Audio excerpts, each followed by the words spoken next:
प्रदेश अध्यक्ष पूर्व विधायक चौधरी नफे सिंह राठी से वो आए और अपनी बात आपके सामने रखे। एक बार जोरदार तालियों से प्रदेश अध्यक्ष स्वागत करें।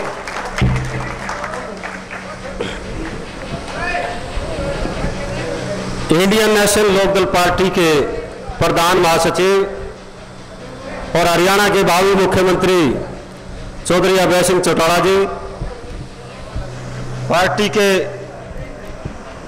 राष्ट्रीय उपाध्यक्ष आदरणीय श्रीमान प्रकाश भारती जी, पार्टी के राष्ट्रीय सचिव भाई नरेंद्र प्रजापति जी, पार्लियामेंट्री बोर्ड के मेंबर श्री नरेश सारण जी, इंडियन नेशनल लोकदल पार्टी के जिला के प्रधान भाई रामकिशोर जी चाहर, सभी हलकों के प्रधान जी, पार्टी के युवा के अध्यक्ष भाई सुरजीत संधू जी, उपस्थित बुजुर्गों, दोस्तों, मातृशक्ति अजीज प्यारे बच्चों, आप काफी देर से बैठे हैं।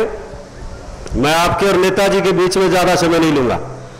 पार्टी संगठन के बारे में जरूर बात करना चाहूंगा कि 8 तारीख को लॉकडाउन खुला था और लॉकडाउन खुलते ही 8 तारीख को ही इंडियन नेशनल लोकदल पार्टी को मजबूत करने के लिए सबसे पहले अगर किसी ने डंका बजाया और डंके की चोट पर अगर कोई आया तो उस शख्स का नाम है भाई नरेश शर्मा, एक्स MLA। मैं इनको बधाई देता हूं और इनके साथी जो पार्टी में शामिल हुए हैं उनको भी बधाई देता हूं, उनका भी स्वागत करता हूं। दोस्तों, इंडियन नेशनल लोकदल पार्टी लगातार मजबूती की तरफ जा रही है और उसका कारण क्या है? उसका कारण स्पष्ट दिखाई देता है कि इस भयंकर महामारी के टाइम पे भी जहां कांग्रेस के लोग, जेजेपी के, बीजेपी के लोग जहां एसी कमरों से बाहर नहीं निकलते हैं, लेकिन इंडियन नेशनल लोकदल पार्टी के हमारे नेता चौधरी अभय सिंह चौटाला जी, चौधरी देवीलाल जी की नीतियों पर चलते हुए, चौधरी ओम प्रकाश चौटाला जी की नीतियों पर चलते हुए जनता के बीच में है। न केवल जनता के बीच में है बल्कि किसानों की, मजदूरों की, कर्मचारी की, व्यापारियों की आवाज उठाते हैं। दोस्तों, जब हरियाणा की मंडियों में किसान के साथ, व्यापारी के साथ अन्याय हो रहा था तो किसी पार्टी का नेता मंडियों में नहीं गया। हमारे नेता भाई अभय सिंह चौटाला जी मंडियों में गए और इस कोरोना महामारी में अपनी जान हथेली पर रख करके गए। दोस्तों, उसका ही परिणाम है कि आज आम आदमी की जुबान पे एक ही नाम है, हर आदमी चर्चा करता है कि अगला अगर कोई मुख्यमंत्री बनेगा तो इंडियन नेशनल लोकदल पार्टी के भाई अभय सिंह चौटाला जी मुख्यमंत्री बनेंगे, उनको कोई रोक नहीं सकता है। इसलिए मैं आपसे गुजारिश करता हूं कि उन लोगों के पास जो अपनी पार्टी छोड़ करके चले गए थे, चुनाव से पहले बरगरा लिए गए थे, बहकाई में आ गए थे, भ्रमित हो गए थे, उनके पास आप जा करके उनको पार्टी में लाने की कोशिश करें। दोस्तों, आप ये ना समझो, आप ये ना सोचो कि लोग हमारे पास आए, आप ये मत सोचो कि लोग हमारे पास चल करके आए तब हम पार्टी के नेताओं से मिलाएं। हमें उनके पास जाना चाहिए, हमें उनके पास जाना चाहिए। वो तैयार बैठे हैं, लेकिन हम मेहनत नहीं कर सकते क्या? हम जा नहीं सकते क्या? चौधरी देवीलाल की सेना है ये।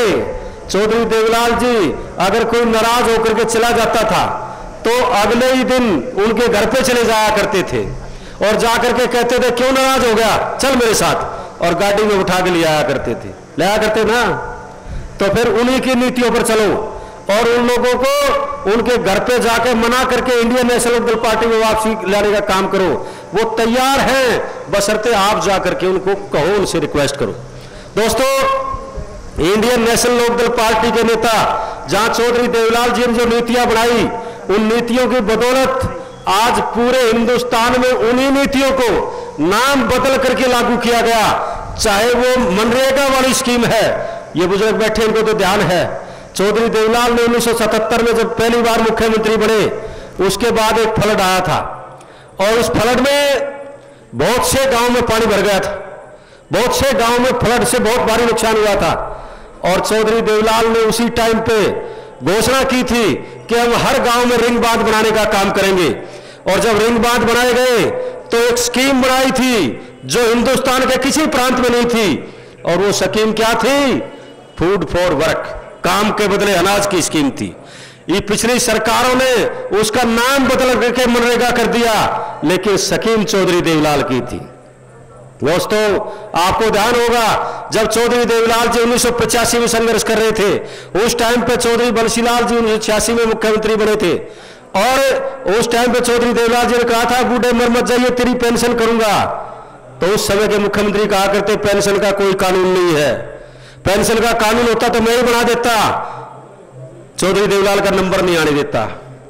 दोस्तों, चौधरी देवीलाल जी ने पेंशन बनाई। हम मानते हैं कि आज 100 की कीमत नहीं है, लेकिन अगर वो 100 रुपये पेंशन ना बनाते तो फिर ये 2250 कहां से हो जाते। इसलिए वो स्कीम भी चौधरी देवीलाल ने पूरे हिंदुस्तान को दी। चौधरी देवीलाल ने वादा किया था किसानों को कि मैं आते ही तुम्हारा कर्जा माफ करूंगा 10-10 हजार रुपए तक का, और उस टाइम के 10,000 रुपए आज के 50 लाख के बराबर हैं, आते ही माफ किए थे। ये जो आए हैं सरकार में, इन्होंने भी जनता के सामने वादा किया था कि हम आते ही किसान का कर्जा माफ करेंगे, आते ही दुकानदार का कर्जा माफ करेंगे, लेकिन कोई वादा पूरा नहीं किया। इन्होंने कहा था हम 5100 रुपये पेंशन देंगे, इन्होंने कहा था हम बेटी की शादी में 5 लाख रुपए कन्यादान देंगे, अनेक तरह के वादे किए थे, कोई वादा इन्होंने पूरा नहीं किया, किसी पे काम भी नहीं किया। अब कहती है सरकार हमें 1 साल तक कोई नौकरी नहीं देंगे। बुजुर्गों, दोस्तों, नौजवानों की फौज घूम रही है, बेरोजगारी चरम सीमा पर है। प्राइवेट सेक्टर में 60% से ज्यादा बेरोजगारी बढ़ी है, और सरकार कहती है हम 1 साल तक नौकरी देंगे। नौकरी देंगे नहीं। अगर नौकरी नहीं देंगे तो हरियाणा के लाखों नौजवान 1 साल में ओवरेज हो जाएंगे। क्या सरकार की रिस्पॉन्सिबिलिटी नहीं है कोई 1 साल की आयु सीमा बढ़ाने का काम करे, ताकि हमारे बच्चे 1 साल के अंदर ओवरेज ना हो? लेकिन कोई सुनने वाला नहीं है, ये लोग नहीं सुनेंगे। और जब सरकार आपकी आएगी, भाई अभय सिंह चौटाला के हाथ में सत्ता आएगी, तो फिर घबराने की जरूरत नहीं है। आज पूरे हरियाणा के हर आदमी की जुबान पर, चाहे वो किसी भी पार्टी से संबंध रखता हो, एक बात है कि अभय सिंह चौटाला जी जो कहते हैं वो करते हैं डंके की चोट पर। तो दोस्तों, मैं ज्यादा ना बोलते हुए, आप काफी देर से बैठे हैं, आपको घर भी जाना है, पूरे निवेदन करूंगा कि आप पार्टी के लिए हर रोज 2-3 घंटे का समय निकालो, और समय निकाल करके जहां हमारी अपनी पार्टियों का प्रचार करो, प्रसार करो, वहां लोगों से संपर्क स्थापित करके पार्टी में शामिल करने का प्रयास करो। यही आपसे निवेदन है। आपका बहुत बहुत धन्यवाद। जय हिंद।